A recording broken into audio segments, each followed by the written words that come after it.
Saya pernah foto sama teman-teman saya, lalu dia bilang, Ustadz jangan di tengah. Kenapa? Nanti yang di tengah itu mati. Jangan foto bertiga, nanti yang di tengah mati. Saya bilang, ya yang foto di tengah itu pasti mati. Yang foto di tengah itu pasti mati. Yang foto di pinggir juga pasti mati. Yang motoin aja pasti mati kok. Yang nggak foto juga pasti mati. Lah kenapa? Kullu nafsin za'iqatul maut. Setiap manusia itu akan merasakan mati. Dan kita itu masalahnya bukan matinya. Jadi gini ya teman sekalian, Anda itu mesti khawatir terhadap sesuatu yang belum pasti. Jangan khawatir terhadap sesuatu yang sudah pasti. Contoh, matahari itu ya terbitnya dari sebelah timur. Itu udah pasti, jadi jangan khawatir. Di Indonesia itu kalau sudah habis maghrib, di tempat lain juga ya pasti gelap. Itu gak usah khawatir. Ngapain kita mengkhawatirkan dengan sesuatu yang sudah pasti? Yang kita harus khawatirkan itu adalah sesuatu yang belum pasti. Contoh, rezeki Allah itu sudah pasti. Selama dia masih ada, kita masih hidup. Yang belum pasti apa? Yang belum pasti itu amal-amal kita. Itu belum pasti. Maka yang harus dikhawatirkan amal-amal kita, bukan sesuatu yang sudah pasti. Kalau Anda berani ngomong Anda kalau Anda mengatakan bahwa diri Anda beriman, berarti Anda sudah bersiap bahwa hublah yuftanun. Pasti akan ada fitnah yang datang pada Anda. Tapi Allah tidak memberikan fitnah itu karena Allah benci Anda, tidak. Allah tidak memberikan fitnah itu karena Allah nggak suka sama Anda. Karena beberapa orang mengembangkan metode berpikir sepertinya bukan Islam. Dulu ketika saya masih bukan Islam, seolah-olah begini, kalau kita tuh dapat kaya, berarti Tuhan sayang sama kita. Kalau kita tuh dapat istri yang baik, istri yang cantik, istri yang seksi, oh Tuhan sangat favorit pada kamu. Begitu kemudian kita sakit, lalu kemudian dikatakan itu Tuhan lagi murka kepada kamu. Oh, bisa lihat. Dalam Islam tidak begitu. Bukti contoh misalnya dalam surat Al-Fajr, Allah katakan misalnya, wa amal insanu idza mabtalahu rabbuhu fa akramahu wa na'amahu fa yaqulu rabbi akraman. Wa idza mabtalahu fa qaddara alaihi rizqa. Allah katakan Allah kasih bala itu bisa jadi dua. Bisa jadi kemudian kaya, bisa jadi kemudian miskin. Berarti kaya itu adalah bala, miskin juga adalah bala. Nah artinya ketika Allah mengatakan Anda akan diuji dengan sangat berat sekali, bukan berarti Allah nggak sayang sama antum, tapi justru Allah sayang sama antum. Makanya pengen antum tuh murni 100% ketika menghadap pada Allah Subhanahu Wa Taala. Maka dikasih yang namanya yuftanun. Dengan kata-kata itu seolah-olah Allah ini katakan Anda itu semuanya emas. Coba lihat, siapapun Anda, kekuasaan Anda apapun, pangkat Anda apapun, duit Anda sebanyak apapun, catat kata-kata saya, titik paling tinggi manusia itu 40 tahun. Kenapa 40 tahun?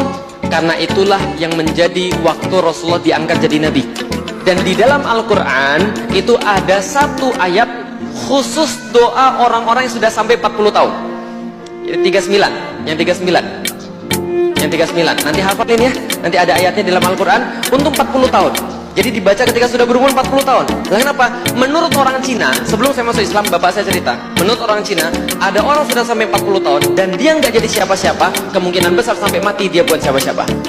Lah kenapa? Karena 40 tahun itu Rasulullah tuh dibina, ditempa sampai umur 40 tahun, sesempurna-sempurna manusia jadi Nabi. Karena sudah lengkap al-amin, sudah lengkap cerdasnya, sudah lengkap segala-galanya. 40 tahun. Bisa dipahami? Coba lihat. 0, 40, 80. Cocok? 0 baru lahir, 40, 80 mati. Cocok zaman sekarang?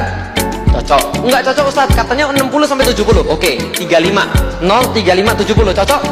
Tapi ambil 40 boleh? Coba lihat manusia. Lihat manusia ya. 0, 40 paling tinggi, balik lagi ke bawah. Kayak parabola. Bisa dipahami ya? Parabola terbalik. Coba kita lihat. 0 lahir, nggak bisa apa-apa Anda. Makan susah, tidur nggak bisa, gitu kan ya? Mau jalan-jalan, apalagi tiba-tiba Anda kemudian beranjak dewasa, mulai belajar makan sendiri, mulai belajar mandi sendiri, bisa nginget nama orang, sudah mulai ngomong mama, papa, gitu kan ya? Sudah mulai Allah, lalu kemudian naik lagi bisa belajar sholat, bisa kemudian pergi kemana-mana, bisa lari, bisa kemudian beli apapun, bisa kerja, sampai titik umur 40. Setelah 40, nurun itu semua. Nurun itu semua. Yang tadinya bisa lari 2 jam tanpa henti, sekarang 15 menit ngos-ngosan. Yang tadinya bisa makan sendiri, sekarang makan harus bubur. Lah kenapa? Karena giginya sudah mulai hilang. Yang tadinya kemana-mana bisa kemudian lari-lari, sekarang pakai minyak angin gitu kan ya. Masya Allah, jalan masuk mobil tiba-tiba ini bau apa nih gitu kan ya. Bau-bau ibu-ibu dan bapak-bapak yang sudah diintai malaikat maut kan itu kan. Sudah pakainya bukan minyak wangi lagi, minyak angin. Nah turun lagi ke bawah, sudah mulai lupa nama orang, sudah mulai susah untuk berbicara, sudah mulai tahu nggak enak kemudian pinggangnya, jalan sudah susah. Balik lagi gak? Balik, dimandiin lagi gitu kan ya. Kemudian nunggu mati kan itu kan ya. Lah, makanya kata Rasulullah, itu yang namanya mati itu pengingat paling besar bagi orang-orang tua. Dan para ulama berkata, kalau ada orang tua nggak ingat mati, itu kurang ajar. Kalau anak muda nggak ingat mati, masih wajar, karena mereka masih muda. Walaupun itu juga nggak wajar sebenarnya. Tapi kalau ada orang tua nggak mau beribadah, mau ngomong apa lagi?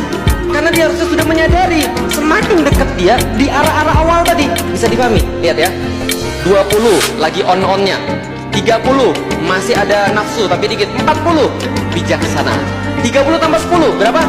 50. Itu kayak orang umur 30 mulai muncul puber kedua. Umur 60 udah kayak umur 20. Oh tiba-tiba naksir sama orang. Puber kedua lagi. Bisa dipahami? Turun lagi setelah 70 kayak anak kecil.